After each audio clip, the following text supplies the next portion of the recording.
This heat wave is wild. It's the last day of school here in New York City, and so I'm thinking, before the chaos ensues, treat yourself, right? Thought I'd treat myself to another one of those walks where I visit a coffee shop, a plant shop, and a bookstore. Welcome back to my channel. My name is Efe. I live here in my New York City apartment with over 100 plants. Today's neighborhood of choice is sort of Midtown into Upper East Side, Manhattan. Now I know what you're thinking, that's pretty basic. However, my thought process is once the school holidays start in New York, and that's basically as of tomorrow, the entirety of Midtown and the Upper East Side will be awash with kids, because there is this sort of gap before summer camps begin when there are just children everywhere. And I won't be going anywhere near any of those neighborhoods because I love my kids, but I do not care to spend ages just kind of wading through 1,000,001 of other people's children. So I figured we might as well enjoy it while we can. We're gonna start off at Felix Roasting Co. Felix Roasting Co. is actually a chain, a coffee shop chain in New York, and they have I think they have something like 5 locations across the city. And you might think it's odd for me to visit a chain, but this one's worth it. Should we go? My favorite way to cross into Midtown is via ferry, and given just how hot it is, honestly, it's the perfect day for it. So let's go to the ferry stop and take the ferry, the East River Ferry to Manhattan. I never get tired, honestly, of taking the ferry. Even though it's the shortest of rides, I think it's less than 5 minutes. It is one of my favorite 5 minutes out there. And as far as I'm concerned, easily the best way to commute in New York City. It's even more fun to take it down to Wall Street, actually, because you get to pass by all of Brooklyn. But no time for that today. We're just going straight to Midtown Manhattan. And so the quickest thing is to just get off at the 34th Street stop.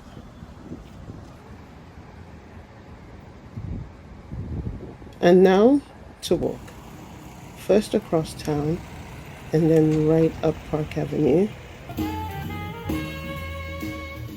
I absolutely adore this time of the year because there's always musicians out, 1,000,001 people milling all over the place, and the city comes alive. I definitely did not choose walking shoes today. Sometimes fashion comes before everything else. Right, back to the walk then. And we're heading to Felix. The fastest way to get there is to cross through Grand Central train station. And I love any excuse to pop into Grand Central. Any excuse. This particular location is in the most corporate part of the city, Midtown East, and it's just packed full of people having power meetings and coffees. So if that's not your vibe, I would go to one of the other locations. But me, I came here for the aesthetics. Gorgeous chandeliers and the Helix Sun Dome mural designed by Richard Smith is the pièce de résistance that takes this space to the next level. I tried a latte. I usually just stick to the basics when I go to a new coffee shop because I just think it's easiest to judge it that way. If you get the same thing every time, then it just becomes clear who's doing it well and who isn't. This was actually quite a decent iced latte. I also decided to try one of their signature avocado toasts. This version that I got comes with smoked salmon, radishes, and pickled onions, and honestly, it was pretty delicious.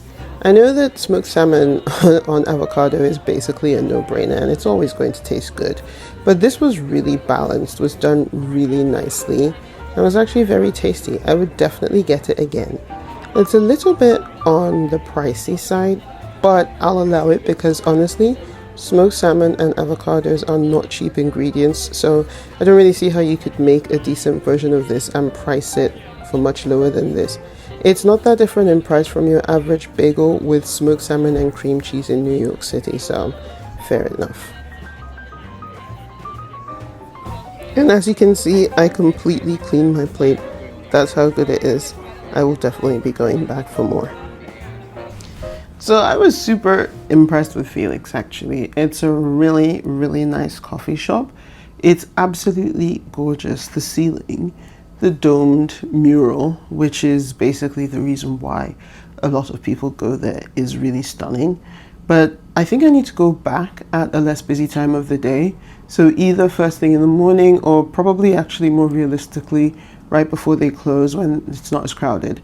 I just feel like I couldn't really take in the beauty of the surroundings or enjoy the decor just because it was so packed with people having meeting after meeting.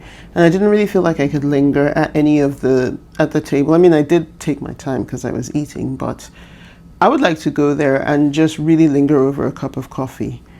I do not like coffee shops that don't have outlets, so that's a little bit of a gripe for me, but I'm guessing it's by design so that people don't sit in there all day with laptops.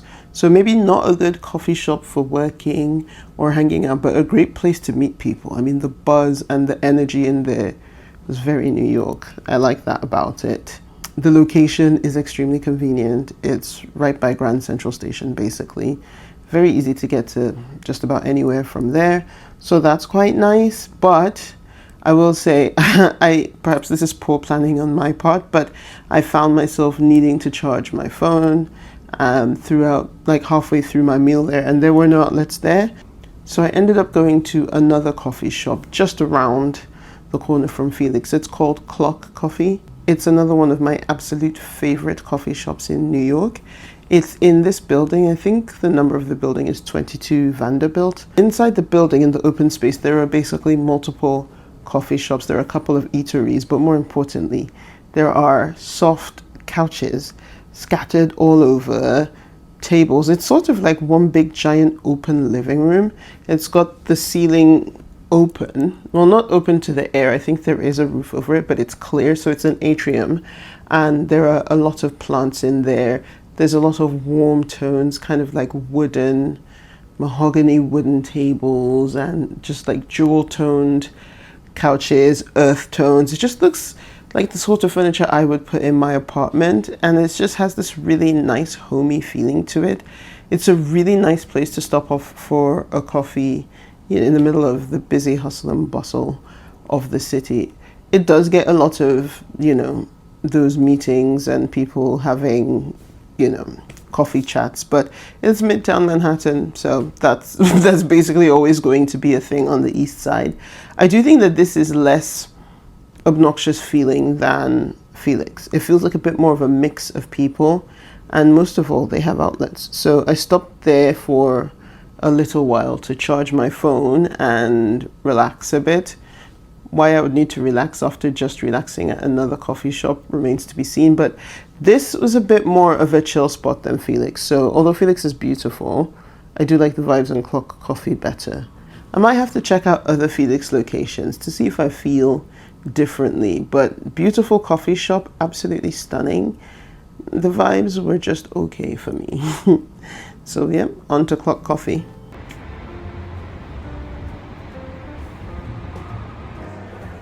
As soon as I got into the coffee shop, I beelined for my favorite sofa. I love this spot because it's really great for people watching, and you have prime view of all the plants. So I just kicked back and relaxed here while my phone charged a bit for the ride ahead, and really tried to people watch without being as conspicuous as possible. I don't know how successful I was, but I wasn't really in here for massive amounts of time. Just long enough to get a significant amount of juice on my phone, and then I left and was on my way out and towards the Upper East Side. I decided to walk up Madison Avenue a good amount of the way because I don't often walk up Madison Avenue. I think I'm typically on Park or on 5th, so it's just nice. This is the JP Morgan building that feels like it's been going up for an eternity, and I can't believe it's still not done. But even in New York, city of insane skyscrapers, this thing will make you look up and break your neck every time because it's just so spectacular. I'm not saying beautiful necessarily, but spectacular. As you go up towards Central Park, things start to thin out a bit and get quieter and quieter, which is another reason why I wanted to come today.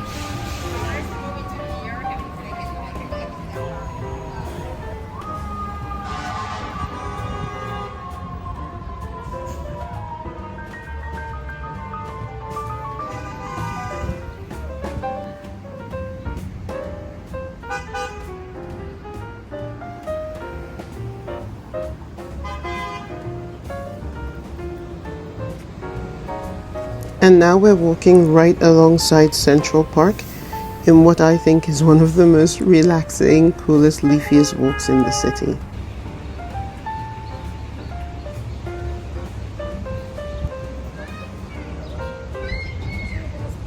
Hear all these screaming kiddos? Tomorrow will be times 100.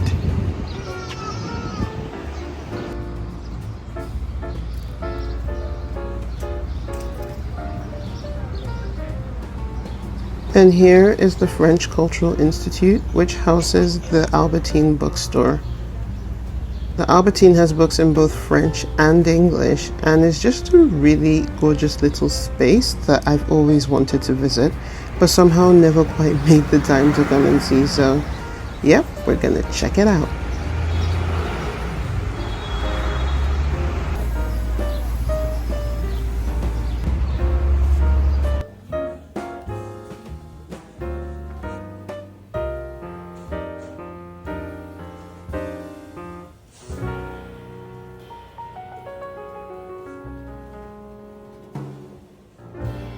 I love bookstores like this. This place has so much character.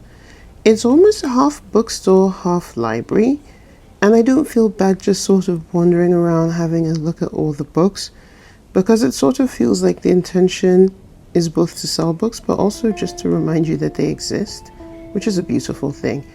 And just when you think it can't get any better, you turn the corner and you see this incredible ceiling. Probably one of the most magical things I've seen in a bookstore anywhere, and I'm not sure that the footage is doing it justice, because honestly, I felt like a little kid again, sitting at this teeny weeny desk and just looking up at this spectacular, spectacular ceiling. Absolutely gorgeous. Now, unlike my previous visit to a bookshop, I didn't buy anything at Albertine. Firstly, because most of the books there are in French, and so there wouldn't have been a point for me. But it also doesn't feel like a bookstore where it feels like, sorry, excuse me. It feels a bit like half bookstore, half tourist attraction. And so I really didn't feel bad at all wandering through and just checking out the decor, the vibe, and the books were beautiful. They had a huge variety of them. I actually really, really liked the children's book section. I thought it was stunning. Just really inviting space. But I felt a bit like I was in a museum. I didn't feel like I absolutely had to buy a book, so I didn't. I just sort of checked things out. I think I will go back and take it in at a more leisurely pace, but I really liked it. I think if you are in New York and you maybe go to Central Park and you just want a place to kind of step off the beaten path a bit and just kind of relax, it's cool, it's inviting, it just has that calm, really, that, you know, that's sort of nice when you're in the middle of busy city hustle and bustle. So I really enjoyed my time there. I would probably take my time when I go back just to have a look at some of the books they have on display, and they had a couple of artifacts and interesting things that I just didn't really have the time to read properly, so it would be nice to do that. I do think it's a nice place to go. I don't know if I would specifically make a trip over there just to see it. That roof was really impressive. It was magical. I have a thing for magical like ceilings. I enjoyed that. I could have stood there for hours looking at it. And similar to the ceiling in Felix, it just made me feel a thing. I don't know. It's probably the fantasy Lord of the Rings fan in me. It did give me that vibe, and I did like that about it. And I did like that this was more, obviously this was peaceful compared to Felix, so I could just bask in sort of the energy that I was feeling. And I really enjoyed being there. But I don't know if it stands out as a standalone attraction, if you know what I mean. I think you would go there if you're looking for French books, and also if you're just interested in French culture and you want to browse a bit, it's a nice place to go. And if I was already in Central Park or, you know, on Museum Mile, then it's a nice thing to add on. I consider it to be more of an add-on than an independent destination. But yeah, if you're going on a little 2-hour walk around the Upper East Side, I think this is a great place to stop off. And now for the plant shop portion of this walk. I had a couple of plant shops to choose from here on the Upper East Side, but in the end I went with one that is owned by a duo who are also very passionate plant lovers. I thought that would be nice to check out. I love it when plant people open their own plant shops because you know that the variety of things you're going to find in there isn't necessarily going to be predictable. It's going to be interesting to look at, but also I just like to see how they style those plants in these tiny spaces that you get for plant shops in New York, and how do they organize it so that the plants can have enough light and enough water. So that's where I went next. Popped over to a plant shop. Now the plant shop is about 5 blocks. It's not far from the Albertine, but just a little. It's just much closer to the East River, so I basically had to walk across town a bit, all the way further east into the Upper East Side. The thing about the Upper East Side is once you get past a certain level, it does have very similar vibes.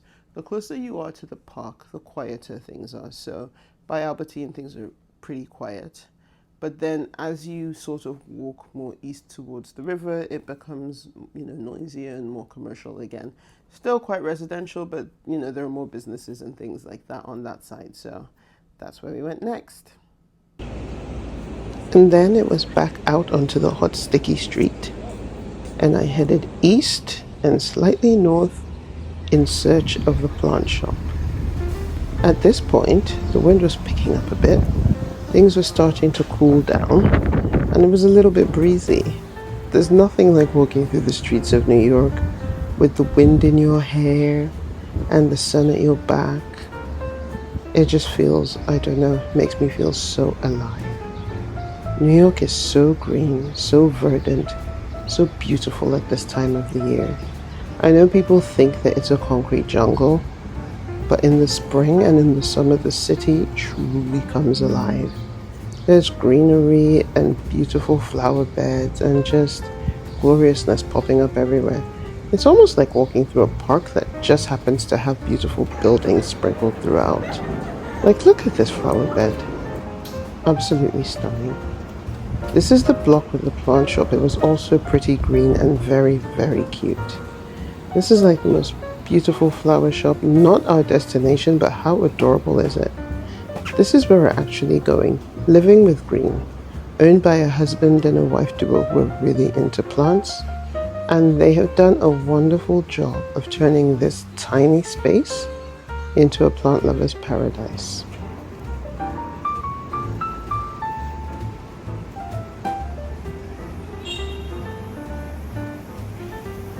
I actually really liked the window. I thought it was really inviting and attractive.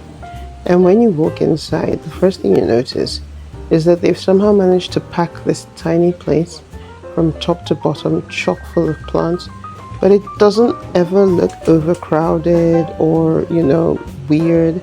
It looks just right, and you can tell how much care and love has gone into everything.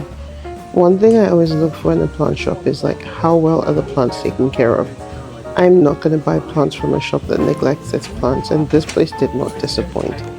Everything was freshly watered, really clean, not a pest in sight, very well cared for. But most of all, the owners were super knowledgeable about all the plants. Everything that made sense to be grouped together was grouped together, right? The calatheas and the begonias and the phoetonias were all together. So you just knew that these people understand exactly what the watering needs of all these plants are. It makes you feel really confident about buying a plant here. They also had lots of cute little tools and like just bits and pieces that plant people would love. So I thought this was a really, really attractive plant shop, and honestly, if it wasn't for the fact that I own just about everything that's in here already, I would have left loaded up with tons of plant stuff. One thing I noticed is that they really didn't have any anthuriums, so you know what I'm like, I'm an anthurium person. That meant that severely limited the options of what I could get. But if you're just getting into plants for the first time, this is an amazing place to shop because the prices are extremely fair, especially given the location, and the quality is actually unbeatable. I was super duper impressed. I was really tempted by some of the alocasias, but I mean, we all know that the critical number of alocasias that you should have at any given time is 5 if you don't want spider mite central. So I was forced to give them a pass, but like, look at how gorgeous these are. So well cared for. So in the end, I did make a purchase, but I guess you'll have to wait till the end of the video to find out exactly what I got. And now it's time to head home. I honestly found this shop to be so adorable, and the owners were the loveliest, kindest, nicest people. Unfortunately, I already have God knows how many of the varieties of plants that I saw there. So there wasn't really anything that tickled my fancy that I had to buy. These days, I'm telling myself, if I buy a plant, I have to really, really want it. Unless it's a begonia, because I'm trying to learn those. So I might buy those just to see if I can learn something new about them. So they didn't have any anthuriums. That's a bummer. So I didn't get any anthuriums there. They did have an alocasia scalprum, which looked beautiful, but I'm back in the spider mites battle again, and that's enough to stop me from getting any more alocasias, because right now I think I have 1, 2, 3, 4, 5. I have 5 alocasias, so we've reached critical alocasia mass in my apartment. I will not go above 5 alocasias in the space because it's just, I can't deal with the spider mites. It's so annoying. So yeah, I didn't get the scalprum, even though that's a plant I've wanted for a really long time. I may yet change my mind and go back for the scalprum, who knows. But they didn't have too many begonias either. They had some, but none that really excited me. I ended up getting one, this one. Now, I know it's a sad looking puppy, isn't it? Begonias, ugh, they love to whinge when they come into my care. I don't know. It doesn't have a name on it. It literally just says begonia. I did some Googling and it looks like it could be a begonia zumba, but I'm not sure. If anybody knows if this is zumba or if it's something else, please let me know in the comments. It doesn't look very happy, but I'm gonna try to get it to perk up. It might just be going through adjusting to my space, and there might be nothing I can do to stop it from being angry for a little while, but it'll be all right in the end. One thing that threw me off was this sort of stem. I thought, why is it climbing? But then I realized, I think that this is the rhizome and it's just been potted, I don't want to say incorrect, but incorrectly. I think it probably needs the rhizome to sit on the soil in order to be happy. So after it's adjusted to being here for a couple more days, I'm going to repot it and set the rhizome flat on the soil, which works well for me. So I think that's what I'm going to try to do. If anyone can think of a reason why I shouldn't do that, let me know in the comments. But as of right now, I'm thinking that that's what I'm going to do. Lay her flat so that her rhizome can be happy, and we'll see if she adjusts to the conditions here, because you know, I'm not putting this in a terrarium. I'm sorry. If it doesn't make it, doesn't make it. So yeah, this is it. This is what I think is a begonia zumba, but you never know with these begonias. So many of them look exactly the same. So if it's not zumba, if it's something else, let me know in the comments. And that's it for this week's Plant Walks series. I hope you enjoyed it. If you want me to go to any specific neighborhoods within New York City, let me know. And I'm thinking I've got some travels coming up over the summer, so I may do plant walks wherever I am in the world. That could be fun.